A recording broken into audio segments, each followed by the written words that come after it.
Everybody,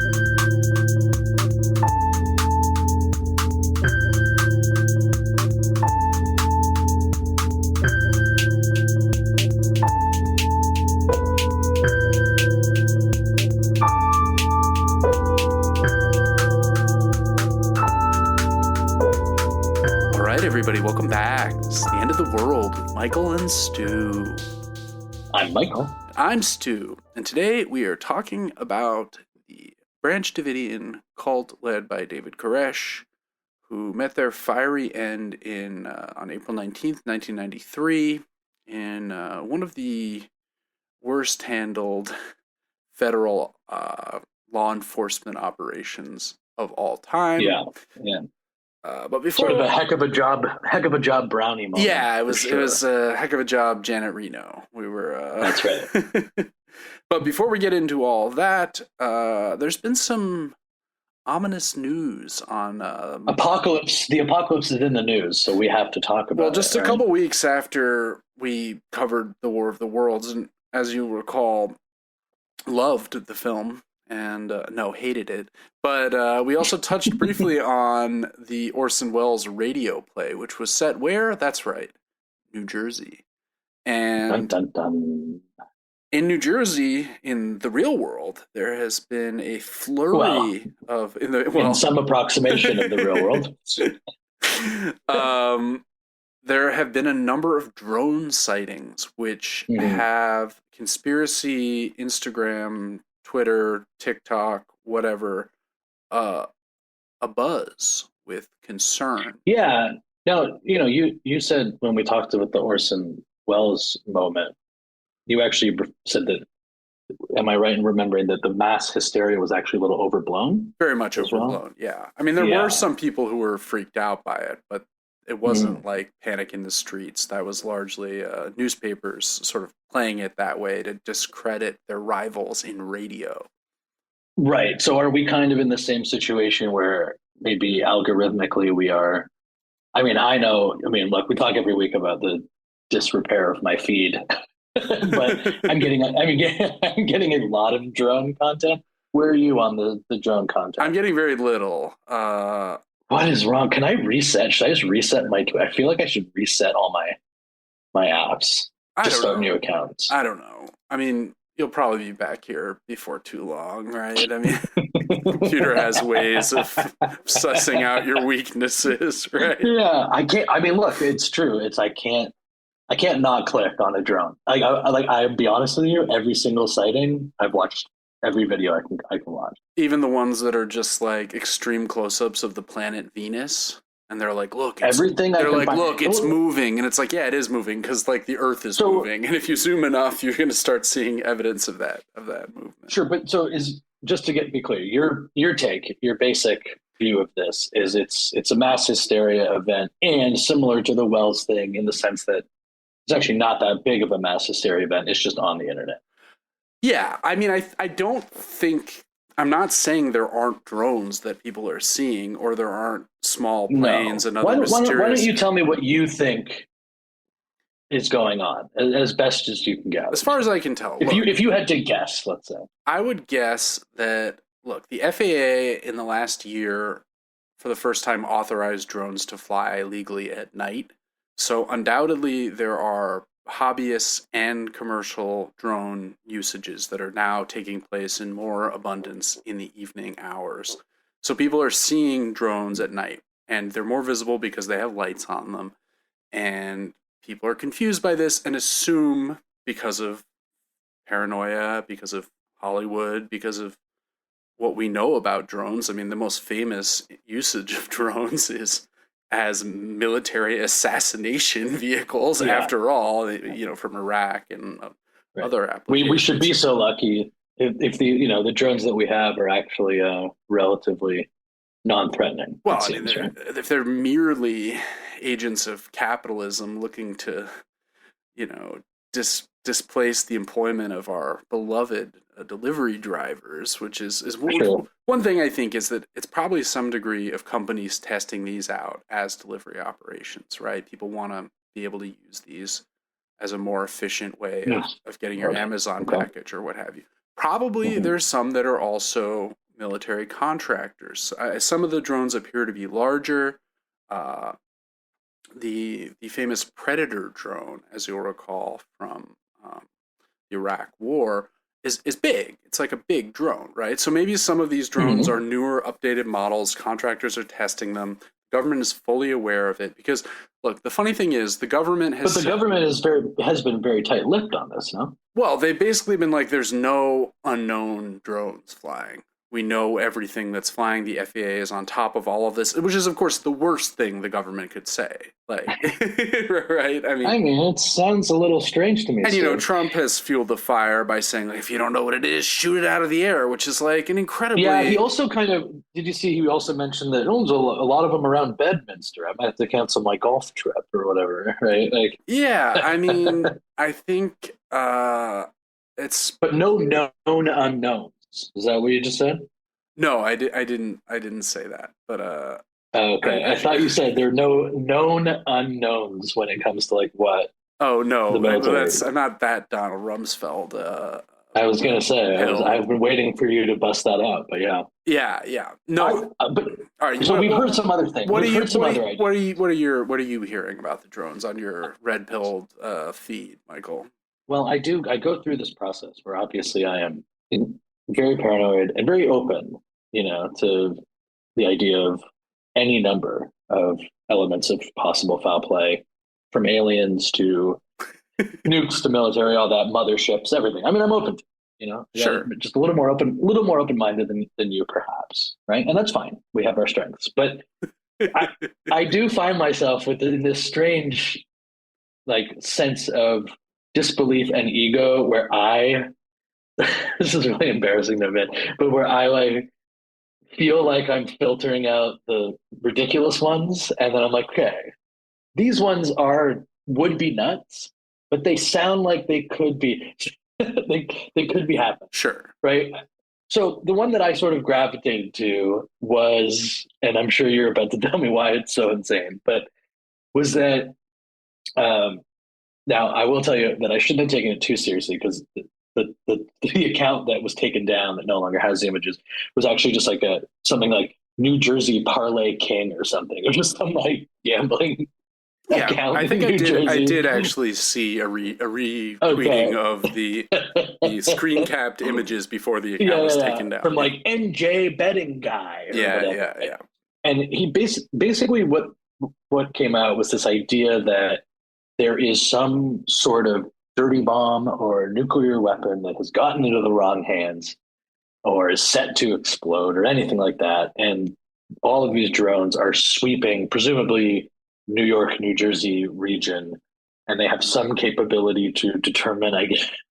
Now that I say it, it is it's a little Right. wild, but so that they would, I guess, determine radiation levels or something. Sure, I but mean, I like, have what would no the idea. utility of using like drones to do that? Like, as I pointed out to you Well, I already. came on the podcast hoping you would fill me in. Well, like, you've lived in New York I City you're not in the New York at the moment, so you're probably safe. You're safely in the United Kingdom, in well, fact. Like, I'm flying back soon, and there are worries that planes are just going to start getting shot down by random people who think that they're drones.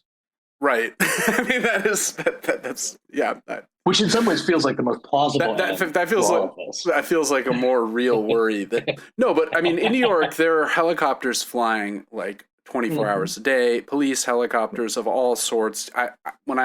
Protecting the When I citizens. was still Yep. a smoker, I would sit on my back balcony and I would just hear helicopters flying over, and sometimes there would be one hovering above my neighborhood, which I live Yeah. in a relatively safe neighborhood, near a lot of Hasidic communities, not like the hotbed of crime, but I would see like spotlights just cutting across the entire. So it's Sure. like if they have an infrastructure of like, wouldn't it be much simpler to just put this magical detection device that like I don't even know how practical this is as a like dirty bomb detector. Why would you use a Mhm. drone when you already have like a ready-made system of like surveillance flying Right. machines? Right. Fair. Okay. But it does get at something that I think is important, which is that I think everybody to some degree, and maybe not you, but I'd say most people to some degree do harbor this belief somewhere that there's this other form of weaponry and capability, right? That these institutions do possess. It kind of this ties into the whole alien That way thing, right? madness lies. We would see evidence of it, right? This is like 9/11 I'm conspiracy. sure. You're getting into 9/11 conspiracy. Oh, well, the planes were a distraction. It was actually a weather weapon that destroyed the towers on 9/11. You'll hear people make this claim. I've been hearing this, in fact, for almost 20 years at this point, right?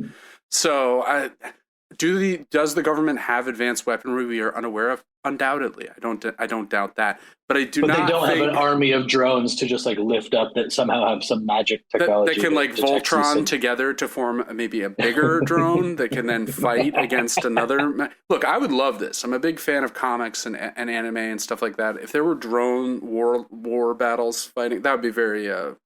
I'd be happy. Yeah, but all right, so but are there people? There are people who think that also that might be alien life, right? So there's absolutely, like the military, but I have it on good. There's My the military friend, people. look, I talked to my friend who is a spectral voyager who travels through remote viewing and psychic meditation, and he has talked with his alien friends, and they assure him that these New Jersey drones. He's from New Jersey too.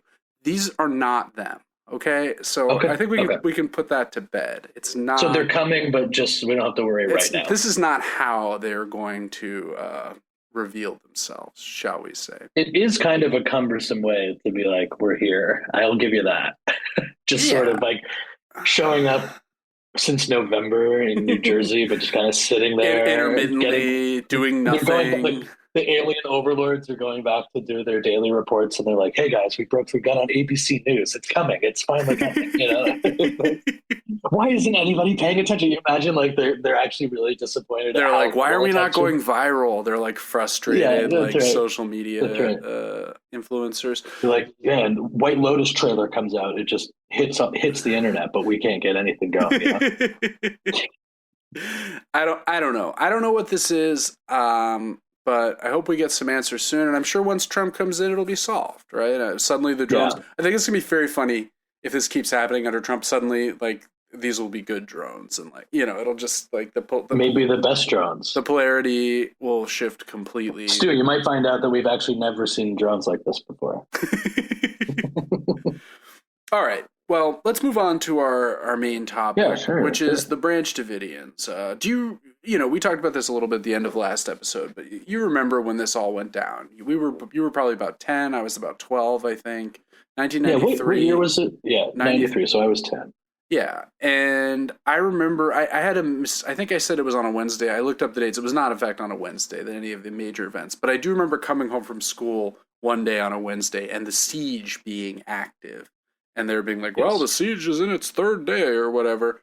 And, you know, there was something iconic about the way that building looked, you know, surrounded by the various ATF agents. And the idea that there was this kind of biblical style prophet holed up inside, you know, engaged in an actual, like, violent conflict with the U.S. government. It felt novel to me. I mean, Ruby Ridge, the other famous right-wing standoff with the government, had occurred a year or two before this, but that wasn't televised in the same way. Like, this had the imagery. No, I was going to say this is impactful for a lot of people because of its place in sort of the 24-hour news cycle. This is still early days. Right? This is before OJ. This is early days. Right. It's post first Gulf War. Exactly. Right? Post first Iraq War. Where they really started getting a little more sophisticated with their round the clock and, you know, reporters like there all day under the couch listening to the bombs. And this was sort of, I think, and maybe I'm wrong, but it felt, at least the one that sticks out, sort of the first domestic situation of this, to have this sort of treatment. Yeah, I mean, obviously OJ would come later and blow all. I think the first World Trade Center bombing also kind of fits into this category, although that was briefer, right? But that's another time. It was briefer. It's another time that I remember coming home and like seeing images of like a fire of smoke coming out from the garage under the towers and thinking, "Oh my God." Yeah. You know, and I lived outside New York, so this is the worst it's ever going to get for that building. This is terrible. Yeah, little did we know. I had some parents, friends of parents who worked there, for instance, and, you know, I was like, oh no, I hope so-and-so is okay. They were all okay then, luckily.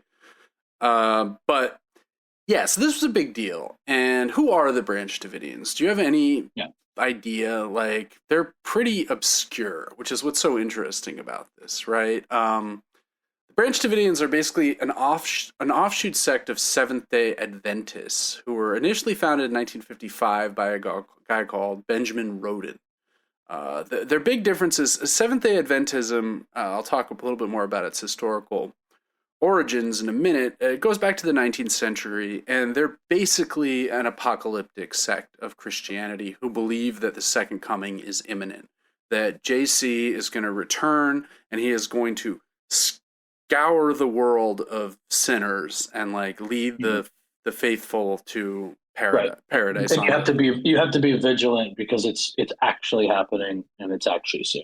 Yeah, so the name comes from the fact that they celebrate the Sabbath on the seventh day, on Saturday, much like our Jewish friends, and they Mhm. believe in the imminent return of Christ, and it'll initiate Who the doesn't? sequence of events foretold in the book of Revelation. And let me stress, not the book of Revelations, as I frequently hear morons on YouTube say.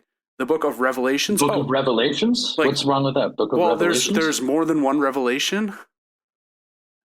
There's Oh, one it is. It's just called Revelation. there's one revelation. It's the unveiling of JC, of Jesus Christ. He's back. There's no second revelation. It's singular, okay? Anyway, sorry, that's my I have some friends who are serious biblical scholars, and they are very angry about this. And so I can I'm imagine. channeling them. Um, the other important thing about them is they're annihilationists, which this Who doesn't is it? Who isn't? that doesn't Right? sound ominous at all, right? What should we call ourselves? I'm leaning towards annihilationist. But that basically believes that after that means Just that come check it out on Saturday. I think you'll dig it. you'll dig this annihilationist group that we're starting up. Basically, that after the second coming, all the sinners and Satan and all of his devils will be banished. They won't just be banished to hell. They will be literally annihilated from existence. So like evil will Got just to. completely destroy, as opposed to them just getting locked away in a fiery pit. Makes sense. Yeah. So basically, where does this all come from? Well, we can trace this back to one of my favorite cults, namely the cult of William Miller.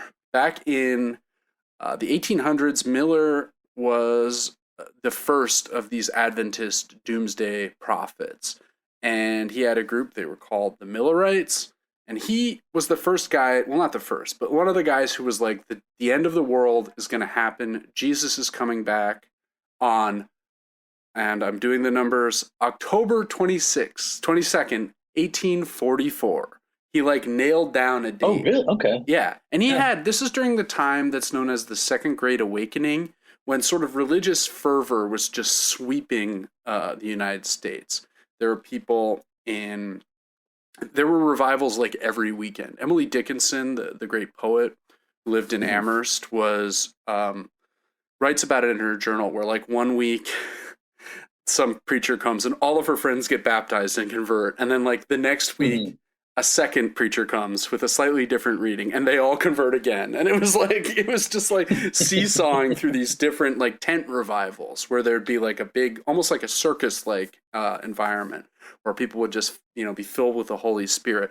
Miller is existing in that context. And the fact that he has a date, Yeah, that's big. whoa, that's pretty Yeah, appealing. especially back in the 1800s. That must have crushed back then. Oh yeah, it was huge. And this is called the Advent. The return of Christ is the second Advent, like an Advent calendar, which counts down the days to Christ's initial Mhm. arrival. And the fact that there's this day, so he gets all of his people together. I forget where, somewhere upstate New York, probably. That's sort of the heart of the so-called burned over district, because it's burned over because there have been so many revivals. There were like no stalks left to convert. They'd all just been annihilated, if you will. And he gets everyone together. They all have a big gathering. Nothing happens. What? Yeah, He doesn't come. Jesus does not appear, Doesn't and even stop by. Not this even event once. comes to be known as the Great Disappointment, which one of the more fun names in history, I would say. And he tries to say like oh, there, I made a miscalculation. I forgot to carry the two or what have you. But the majority of his followers are like, well, this was stupid. And they go back to whatever faith they'd followed prior to their not everyone. Certain hardcore set of believers are like, no, You'd have to be. the revelation, the Advent did happen, and we just it was a spiritual Advent. It wasn't in the physical world, I see. And then people come up with other sort of So fast you almost missed it. Right? yeah, exactly. There's sort of spiritual gymnastics that they essentially No, say. I think it did happen. I think it actually. Yeah. I think it just No, happened. we Right just then. missed it. Oh, I closed my eyes. Oh, don't worry. Just it's right here. It's in here. It's in right here. It's in. Yeah, and so one of the groups that emerges out of this, of the group of people who maintain the faith, are the modern day Seventh Day Adventists, and they're kind of continually on the watch. They don't think that Miller was necessarily right, but that the spirit of his gospel That's right. was correct. And so today there are 17 million Seventh Day Adventists in the United States. So there are many different Wow. sects, though. This is a group that is very prone to sectarianism. It's a high number. It's a lot of people, right? I mean, that's more than there are LDS members, for instance. It's more than there are Jewish people, for instance, in the United States. It's like a pretty big religious minority. Now, who are the Branch Davidians? Well, they're one of the splinter sects that emerges after several other denominations split, and they're based outside. Now, are they all splitting because everyone's trying to come up with a date? Well, not that date's always, wrong? but yeah, but essentially someone else in the group will be like, he's not the Messiah, or like, he's not the prophet of the Messiah, I'm the prophet of the Messiah. So there's like a new person claiming they have a more accurate revelation Sure. from God. And one of the people that has such a revelation is this guy, Benjamin Roden, who starts the group in Mount Carmel outside Waco. There was originally a different Mount Carmel, not the one that was involved in the siege, but after some wrangling, they moved their operation and built what they called New Mount Carmel, and that was the compound that we saw, in 1993 be destroyed. And he is the leader of the group, and his wife Lois is his sort of right hand person. And when he dies in 1978, she becomes the new leader of the Branch Davidians. They're called the Branch because it has something to do with like the branch is their symbol, like a tree branch or something. It's not like they're a branch because they're a sect. It's like they believe in a branch. It has something to do with one of their revelations. They basically like see the rise of the state of Israel as being like the ultimate sign that like the end times are here, because in the book of Revelation, the existence of the Jewish state is important to some interpretations of that prophecy, right? Which is we see in a lot of other evangelical Christian.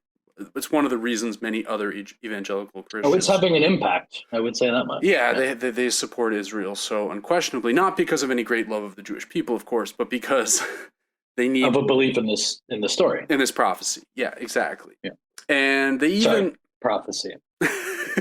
Yeah, this prophecy, Michael. It's not a story. It's not a mere story. This is not some sort of tall tale. How dare you? They basically even go to Israel and like convert some people there, and they have like an outpost. The Branch Davidians have an outpost in Israel, which David Koresh himself will eventually visit. Kind of interesting, right? And it's not that big of a group, though. I think at the maximum there's maybe 300 to 500 followers. This is a very small sect. And did they all live there at the time at first? No, I mean, as I said, some of them live at their various outposts. So they have some members that were just living in Israel, kind of getting ready for when the revelation. But none of them just like live in a normal town and go to this place. No, I think all the people who are devoted on the weekend. All the people who are devoted church members live in and around Mount Carmel. Or I think that would be my first like sort of stumbling block, where I'd be like, am I getting in too deep? Like, I'm not just, one thing to go on the weekend for mass and maybe help out in the church midweek. Once I'm moving my stuff to the place, I think I feel like maybe I'm getting in a little too, I feel like I'm really taking the word a little too seriously. What do you think about that? That's a fair I distinction, agree. right? I think that's one of the warning signs that you may be in what is thought of as a cult, Getting right? rid of a lot of your stuff. Well, they start All those. isolating you from your family that are Yeah, not that's true. members, you know. Um, Oh, it's not meant to diminish the mental trauma that these people obviously undergo, but I just feel like driving in or being driven in to right. my cabin, I think I would be pretty scared right away. Now, the Branch Davidians also have a lot of members that come from the United Kingdom. And in fact, I think 20 British citizens were among the people that died during Yeah. the siege. A number of people from Australia as well. So it's this weird, like, Anglophone, primarily white Anglophone movement. I don't know if it was entirely white, but I get the sense that the majority of the membership was white. And these people joined because the church would do recruiting trips. There's photos of like David Koresh in like Melbourne, like recruiting people, like, hey, it's me, David Koresh. I'm here in Australia. Like, won't you join my apocalyptic cult? When he's doing this by this point, does he have a date or he's No, making a no, he claim never made. to being, He was never a Miller style. Like it's going to happen on this specific date. but he was a I'm the Messiah type, right? Oh, very much so. Yeah, Yeah. and let's talk about who he was. Right. So Yeah. Vernon Howell, the future David Koresh, was a Played musician. by Taylor Kitsch, right? The legendarily handsome Taylor In the Kitsch. in the he is a beautiful man in the miniseries Waco. I That's believe it was 2018. that's correct. He was even better looking than the historical David Koresh. Uh, Just by a hair, just by a hair. he was a musician and high school dropout who'd had a very unstable upbringing. He was born into a Seventh-day Adventist family. His mother was a strong adherent. And he also had this classic thing you hear with certain serial killers and Jack Nicholson, where he was raised for a while by his grandparents and led to believe his mother was his sister because he was born to her when she was quite young, and this was kind of like a way of saving face. And then I think when he's about 5 years old, the truth was revealed, which I could imagine would be quite unsettling, right? Something similar happened to Ted Bundy. Yeah. There's a few other famous people that this happened to. Um, probably not the best way to. You can understand the impulse, but probably not the best way to do it, right? It's just a weird thing to get for your fifth birthday. And when he's Your sister's your mom. yeah, and Like also I wanted a bike. I just wanted a bike. she's getting remarried, and he was raised by his mother and his stepfather. He claims to have been abused at a young age by a male relative. This was never prosecuted criminally, but with some of the things that happened later, maybe it makes sense. He, at the age of 20, he had dropped out of high school, and he was like an ardent member of the Seventh-day Adventist Church. This would have been around, I think, the early 80s. He went to the minister and was like, I've had a revelation from God, and I'm to marry your 15-year-old daughter. The minister said... The 15-year-old daughter of the pastor. That's right. The pastor said... It's funny when you're asking, when these people ask to do something so truly awful, they so often cite destiny. Well, yeah, and hands tied. I've gotten word down from on high. Yeah, I know she's only 15, but what are you to do? Right. And I mean, he's 20. It's obviously inappropriate, but it's not like he was 45 when he did this, which sometimes is more common. The Warren Jeffs case, which maybe we'll talk about. Yeah, I mean, I think 20 to 15 is weird bad. enough. It's bad. I'm not apologizing for it, but he podcaster apologizes for Koresh. No, he does some very crazy and inappropriate. He's into. I guess this is kind of the least of it once we get in. Yeah. The pastor responds to this by getting his gun and running Koresh out of town. Understandable response. And at this point, he's just kind of roaming about, playing music, kind of aimless. And that's when he comes to Mount Carmel to study with Lois Roden, who at this point is the sole leader. This is 1981, coincidentally the year that I was born. And he David Koresh is interesting as cult leaders go because he doesn't have the kind of messianic charisma that you would associate with like a Jim Jones or he's not even as eccentric as Marshall Applewhite, the leader of the Heaven's Gate cult, another cult we'll talk about in the future. What was really powerful for him was he had a great memory. He had an encyclopedic knowledge of the Bible. So when he arrives at Mount Carmel, he can just blow people away by being like, oh, well, 2 Corinthians verse 15 tells us that. So it sounds like he wrote it almost. Well, right. I mean, he knows it so well. He's not claiming to have written the Bible. But no, I know. But just, it can in a trick people group into like this where fidelity to text is so important. If someone has a supreme mastery of that text, you're gonna follow them. And Lois Roden is the wife. Yes, and she's about the founder of this sect of the Branch Davidians. She's about 70. Koresh is about 22. And according to the memoir of David Thibodeau, one of the few survivors of the siege, they were having an affair. So he has inappropriate age gap relationships in both directions, which I find very strange.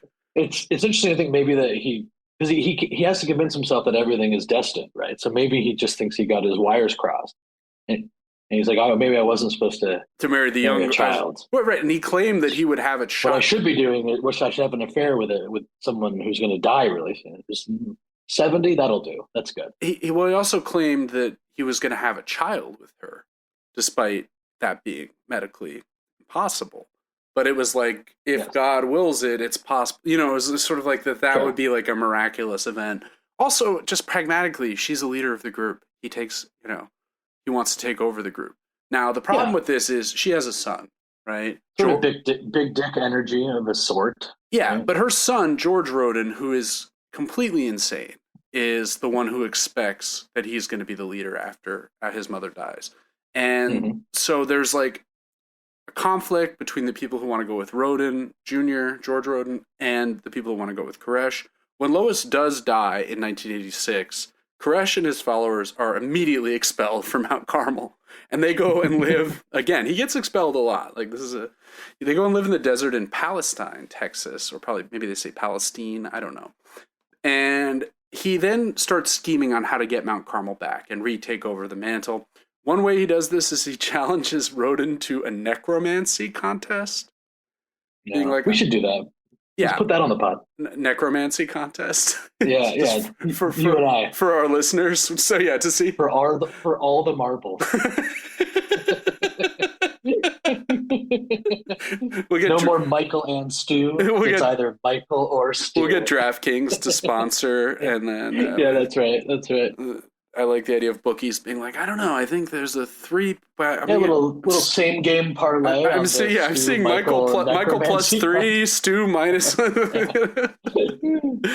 All of this is just a scheme by Koresh, though, because Roden, who, as I said, is very unwell, does disinter a body from the Mount Carmel cemetery and attempt to raise a woman from the dead. Koresh calls the police and is like, this guy is trying to raise the dead. I think he's insane. This guy's trying to have a necromancy contest. Yeah. We can't have that. Yeah, and then the police are like, well, we don't have any evidence. So Koresh and some followers go to Roden's compound to try and take pictures of the coffin, which is just lying in the chapel at this point. Mm-hmm. And there's a shootout. Roden is injured. He calls the police. Koresh and his followers are arrested. They're put on trial, but all acquitted, interestingly. Koresh is not acquitted, but there's a hung jury, and the prosecutor's just like, whatever, because he doesn't really want to be involved with people who are rightly perceived to be religious extremists engaged in an intra-sect feud, right? But as luck would have it, in 1989, Roden, another guy, is like, I've had a new revelation, and Roden responds to this by murdering him. And then he goes to jail, and it turns out he owes a lot of back taxes on Mount Carmel. So Koresh and his followers raise a bunch of money, they pay it off, and they are given the deed. So that's how they got the compound back. And Roden is taken off to a mental hospital where he never returns, though he keeps constantly suing them from the mental hospital she's just like a little thorn in their side for the rest of 3 remaining years that they're together. And was he was still alive During the siege, when this all went yes, down? yes, During the siege? but not. I don't know if he ever got free. I think he's dead now, but yeah, he never Conceivably, he might have seen that though. on TV. I don't know if he. Yeah, I don't know maybe. if he had Well, access, but I'm just sure he sitting around, especially. he certainly knew about it and was probably happy that his enemy was dead, even if. I'm sure thrilled.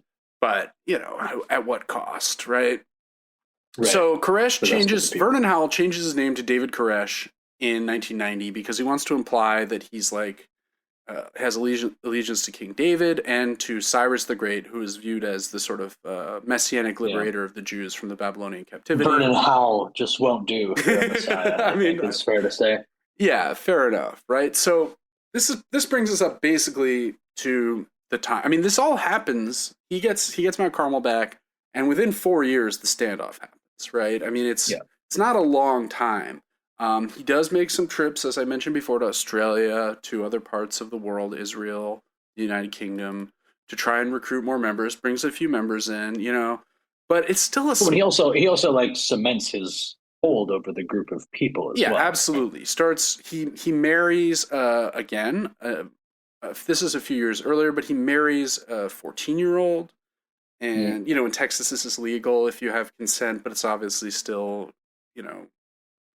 gross. Not correct. Yeah. And then he starts to have spiritual marriages with like other women in the group. He's sort of saying that as the new King David, and with a 12-year-old, including the sister of I think his wife's sister, who was 12. It's unclear if they ever, if nothing was ever consummated, but it's gross and it implies an unsafe environment for children, of which there are many. Right, there are many children in this group, many of whom are the children of David Koresh, because he engages in affairs with almost all the female members of the group, as far as we can tell.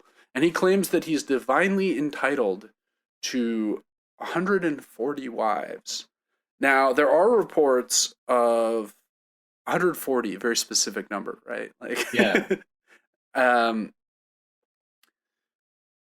He claims that he's investigated by the state for child abuse. There are allegations, hey, something creepy is going on in Mount Carmel, which it very clearly was, but no evidence is uncovered. The state comes, they visit, Now, is this because all the other members just zipped up their lips? Probably, right? But it's frustrating because there's no actual evidence of this stuff. We're just left to the hearsay of some of the survivors who claim this later. I'm not saying that it didn't happen, though. It seems very clear that inappropriate relationships were happening in Mount Carmel. The government doesn't like this guy, right? And really, yeah, there's a thing happens where a box that's being shipped to the Branch Davidians cracks open, and there's a hand grenade in it.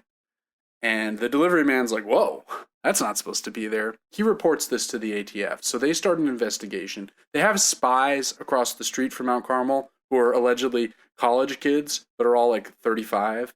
And are like, and so the Branch Davidians are like aware that they're being spied on immediately. This is dramatized in the series with the I think it's John Leguizamo, right? He comes over and he's like, hey, what's going on, David? He's great in it, actually. Yeah, he's very good. And they also start hearing reports that they're receiving semi-automatic weapons, which they are altering to be automatic weapons, and stockpiling arms in the Mount Carmel compound. This is what leads to the raid. They decide for some unknown reason that rather than arrest Koresh when he's like out getting groceries or whatever, probably a sensible way to do it, they decide they're going to storm the compound, which is extreme, right? And it leads to even just the term suggests trouble. Storm, right? Can we storm the compound? I don't know, boss. That could present some difficulties. So the problem is one of the reporters who's been tipped off about this and is going to be on site, because they told reporters this was happening, so people would be there to film it. Which is, again, one of them asked for directions from a mailman who is Koresh's brother-in-law.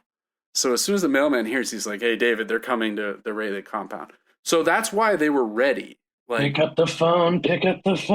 Yeah, I mean, exactly. So when this raid starts to pop off, the Mount Carmel denizens, the believers of the Branch Davidian members, have guns and are just like immediately kill 4 ATF agents in the shoot off. This is, you can see video of this. I mean, I don't know if it's still on Yeah. YouTube, but it's in many of the documentaries about this case. 6 Davidians are also killed in this initial exchange of gunfire, and Koresh himself is shot and very badly wounded, and is like very ill for the majority of the standoff because of this. After this blunder, they back off, right?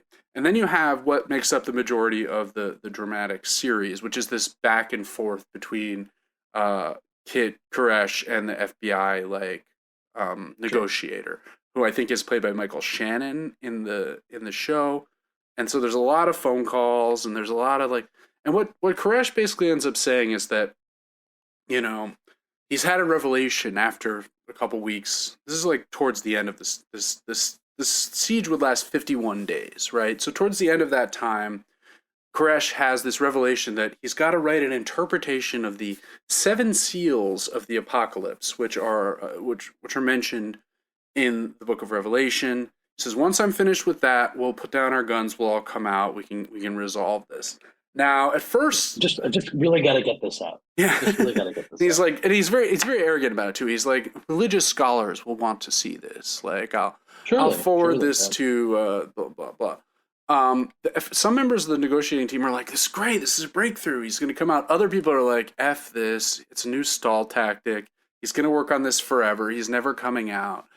And so the FBI goes to, here's what Koresh said about it. I'll just read a little quote. I want the people of this generation to be saved. I'm working night and day to complete my final work, the writing out of these seals. I thank my Father. He has finally granted me the chance to do this. It will bring new light and hope to many, and they will not have to deal with me, the person. I will demand the first manuscript of the seals be given to you. Many scholars and religious leaders will wish to have copies for examination. I will keep a copy with me.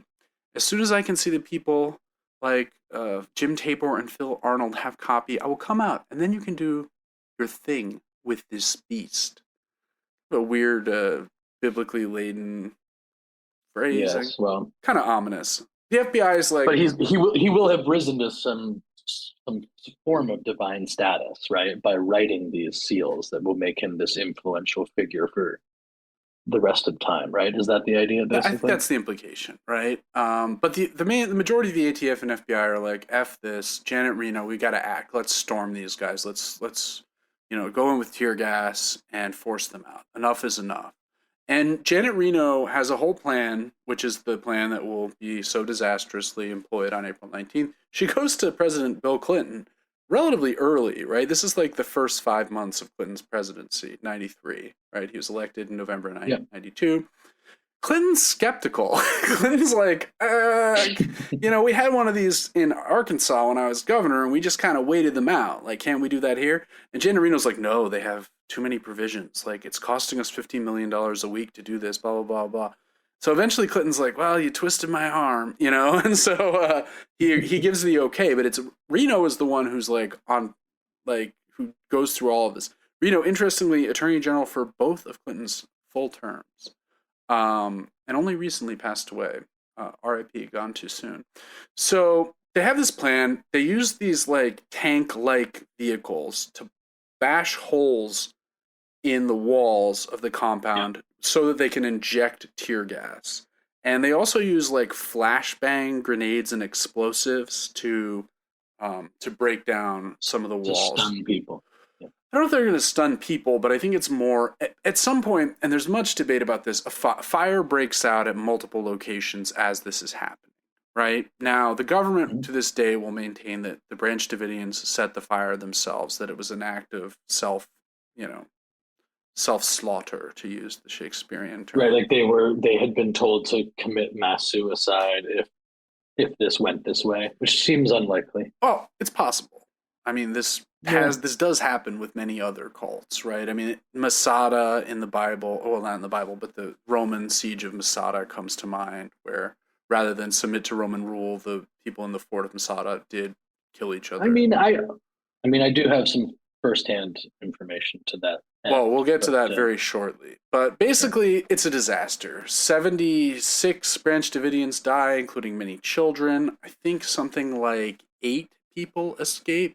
And one of those people who escaped was Thibodeau, the drummer for the band. the drummer. For the legendary track, there's a Madman living in Waco, which have you ever heard the song, Michael? It's No. I'll put a little clip of it in. It's not what it is to be. Didn't wanna hurt anybody. Set people free. In the night of the darkness, we're risking our lives for the Lord. Helping the women and children to their houses restored. That's a madman living in Waco. Bowing his knee to bed. Won't you help us to shelter so we won't fail? We won't fail.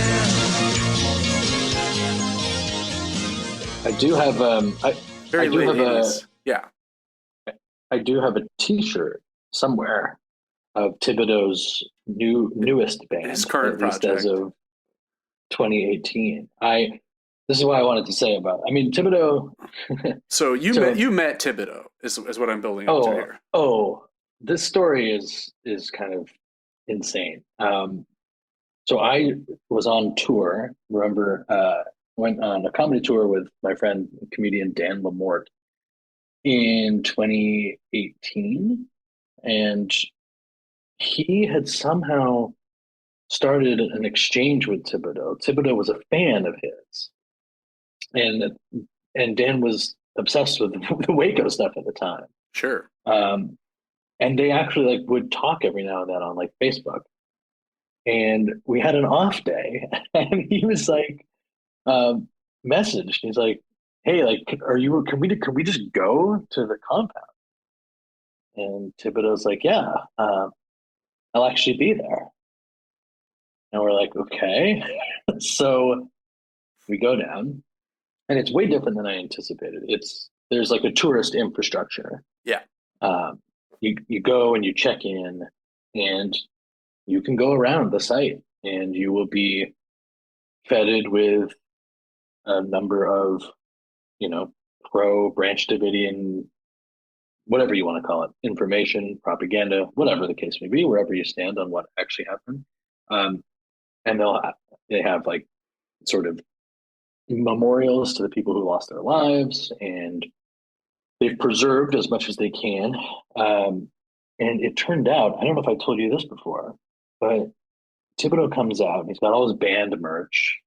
He's like trading a comedy CD for like a band T-shirt. His band was called like the Blast Attack, something like that. Yeah, I think that's right, actually. And he was a very nice man, very large, very nice man. Doesn't look like anything like he looked. Obviously, it was a long, long time ago. Sure. But, and he says that he comes out. It's in the morning, and the night before, so the morning we arrived, was the first time Thibodeau had been on the compound since the siege, the shootout, Wow. since the siege. And so it was strange because it was obviously very, very emotional. Yeah.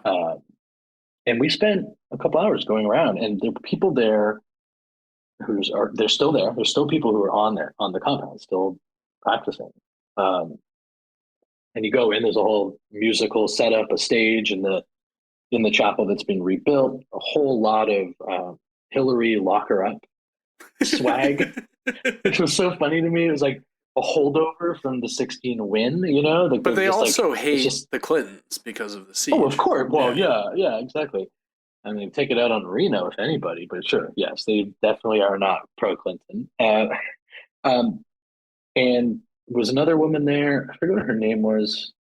She was very, very sweet. She'd just come back after years away as well, and had been working there to basically do a dig and look for stuff. And Stu, like, it was wild. I mean, they would still pull like children's clothes Oh yeah. out of the school bus bunker and stuff like. I mean, the stuff that you would just see around. It was sort of mind-boggling. And again, it's no claim of certainty either way, but um, it's a lot of time to have passed to still have the one thing that they are definitely certain about is that nobody was planning on killing themselves that day. Sure.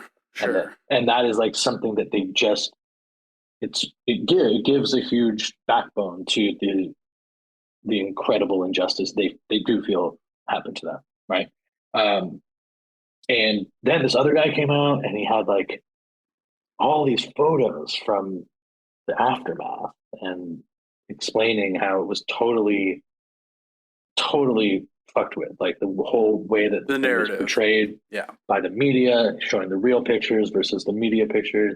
I saw two kids there, young kids, two girls, 12, 13, that sort of age, living there with their family, coming in, working on music and stuff. It was an incredible experience. But yeah, I was definitely left with like, it's again, it's just hard to imagine after all that time that like Thibodeau, for example, he would never be like Koresh is the prophet still, Sure. right? At least from what I can recall, this wasn't like a part of his Yeah. discussion with us, but clearly holds him in this extremely high regard. I think still after all this time, Well, I mean, sort of more of like it's kind of like sort of more like he Pete was Best. a special. Pete Best man. was in the Beatles, and he's still dining out on that. It's like Yeah. I mean, it's not a weird, imperfect analogy, but like this is the one thing that he was involved in that's like truly historical, Yeah. right? So it makes sense. That I mean, he would still, of course, like enough time has gone on where you can develop a sort of sympathy, right? I mean, it's Well, I think I've always been, I'm not into religion per se, but I am into people having the freedom to practice their religion. oh, sure. And What I mean more to say is that like I think when these types of things are happening, there's a lot of, I mean, it's very hard to determine, for example, the scale of sexual abuse. Yep. How many people are perpetrating it or allowing it to happen, and then what the blame of that, where that falls. Like, does that fall on people like Thibodeau, the people who are still there? Who like, what is the role of people in a cult who then claim, right, the because ones what who happens then the cults that is then claim they were sort of taken over by the right. I mania mean, of this one man. the position of victim and perpetrator becomes confused, essentially. That's right. And so what? But like after coming back and coming to the compound and seeing the impact that it has had on these people all these years later, it's very difficult. Like the bunker, the school bus is like a very haunting image. Oh yeah. And this is where I guess a series of them tried to actually escape, right? But were unable to. And I think that was one of the disputes. If I remember correctly, it was like government claimed that they all died because of the fault of their own bunker building. Well, and also right? the government also claims that they all could have escaped but chose not to, right? That once the fire started, there was more than enough time for them to escape, the government claims. But it's like, right, there's guys with machine guns right outside. Like, are you going to trust that? I mean, it seems a little bit of a loaded assertion that they can escape anytime. I think that's right. Yeah. But yeah, it was. That's amazing. It was a weird. I remember when I feel like you called me when this happened, and we're like, my god, I know that you love this shit. You're like, Stu, you are not gonna believe that what I just did. Well, we should wrap up, but like, a couple things like in the aftermath. I remember there's a couple good documentaries about this incident, and in one of them you see a lot of the congressional testimony, and it's very funny to see a young Charles Schumer, current state senator of my state, New York, just going to bat for the Justice Department's perspective over and over again, and like badgering any witness that says, and you're just kind of like, it's like they fell in lockstep around their team, and there's like no interrogation of like objectivity of what occurred, just like, no, they did this themselves, the government. And because there's a lot of talk about like, well, these are the grenades that were used to blow the holes. They can spark, these tear gas things, they can start fires. It's a Right. very dry area. It's this compound of wood. I mean, it's like, and there's no real clear, you know, there's no resolution, right? The people Yeah. that you met say one thing, the government says another. There's no clear way to get to the truth. Koresh seems to have been shot by his right-hand man, Steve Schneider, who then shot himself, which actually Classic. parallels the ending of Jonestown. Yeah. During the mass poisoning, Jones was apparently shot by one of his closest confidants. We'll cover that in detail eventually. It's going to be another big one, maybe even bigger than this. But FBI thereafter revised its tactics. They're like, wait, why don't we hold off on like these like armed daylight raids? Like, these are tactics of last resort. A bunch of Davidians who did escape, I don't think Thibodeau, but some of the other ones were tried for their role in shooting the ATF agents. Several of them received very long sentences, but these were all like substantially knocked down on appeal just because of a lot of problems with the government's actions. They're basically like, all right. So such that by 2007, everyone was free. All the members who had been tried. So 15 years, or not even 13 years after the events, everyone who was involved in this was set free.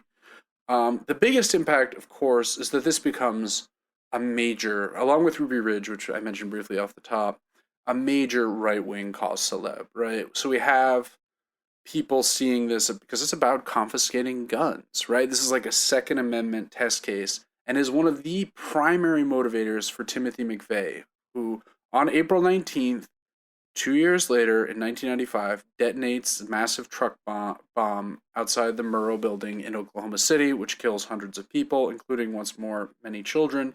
And that date is chosen for two reasons. One, it's the anniversary of Waco, and conveniently, April 19th is also the day that the American Revolution started on, right? That was the date of the battles of Concord and Lexington back in 1775. So we're nearing up on the 250th anniversary of that. Do you have any plans, Michael? Are you going to be hanging in your Minuteman? Are you going to be in your Minuteman costume on the Lexington Green? It's likely. It's likely. I know that's the one thing I'll be. the last thing I just wanted to say is that I had a feeling it was wrong, so I checked. But the band is Thibodeau's band is called the Blast Addicts, ADD Addicts. Blast Addicts. So everyone, give them a follow, give them a subscribe, check them out on Spotify.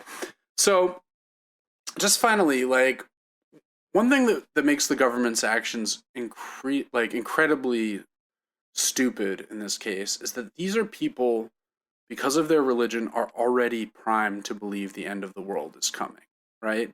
So if you're dealing with a group like Seventh-day Adventism, Branch Davidians, these are these are doomsday Christians, right? Their entire religion is centered around the fact that there is going to be a grand showdown with the devil, right? I mean, yes. So it's a self-fulfilling prophecy. Exactly. Like when look outside, it's all finally happening. Look, there's guys with machine guns coming. The day is upon us. So, and Koresh is fascinating but kind of enigmatical figure, right? Watching videos of him, it's kind of hard to get the appeal for me. Listening to the music, it's okay. It's not great, like, he's not even as good as Manson, I would say, as far as cult musicians go, or the Jonestown Band, which was amazing.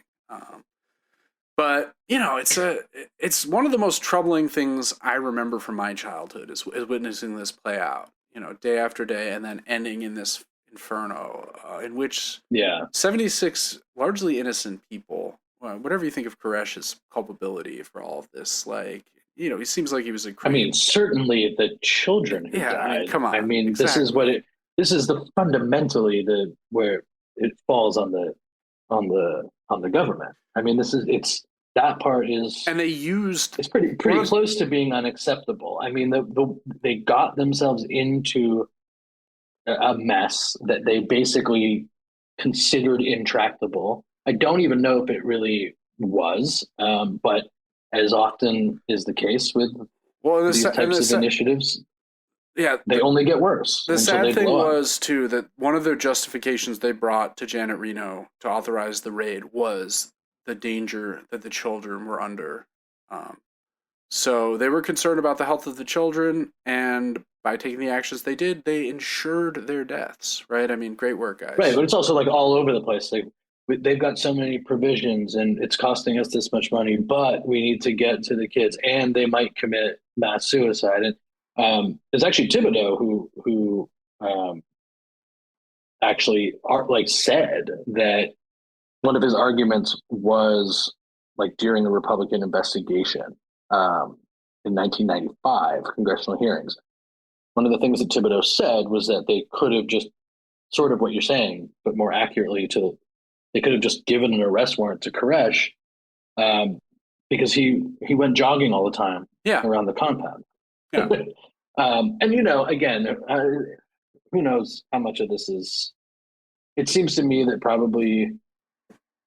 Well, there's a slant, of course, but I agree. Like, this at the end of the day, like, it's not even just that. I think sometimes this incident is portrayed as like, well, it really just looked bad. Like, it was just bad optics for the government, because of the way it was on TV. It was in daylight. It was brutal. But, like, it's hard to square the actions that followed the first, right? Because there was the first shootout, and then the siege, and then to do it all over again it feels kind of brutal. And to go there again, it's like, whatever your stance on who had the right to do what, it's a pretty haunting place at this point. And certainly, if you get a chance, I mean, they are really interesting, fascinating people to talk to, for sure. I believe it. All right, well, that wraps up our coverage of this not at all grim topic of the siege of Waco and the Branch Davidians. Do you remember what we're talking about next week? It is Christmas time. Of course I do. Yeah. Of course I do. It's going to be a little lighter. Yep, exactly. But it just as impactful, arguably. I'm sure, just like you all remember Waco, you'll remember the 12 Disasters of Christmas, which is a 2012 effort, sci-fi action movie that is getting currently 21% on Rotten Tomatoes. Oh boy. In which, I'm assuming there are 12 disasters of Christmas, but neither of us have seen it yet. And we're going to go try to find some way to watch this thing. But the ultimate countdown to holiday mayhem, a global cataclysm of tornadoes, volcanoes, and killer twinkle lights threaten one small town during Christmas. Of course. Just one town, too. I like that. It's a localized cataclysm. Is that the Aurora Borealis localized here in my kitchen? Great. Well, until then, I'm looking forward to that, provided we are able to find a way of streaming it. But until then, this has been The End of the World with Michael and Stu. I'm Michael. And I'm Stu, and we'll talk to you all real soon.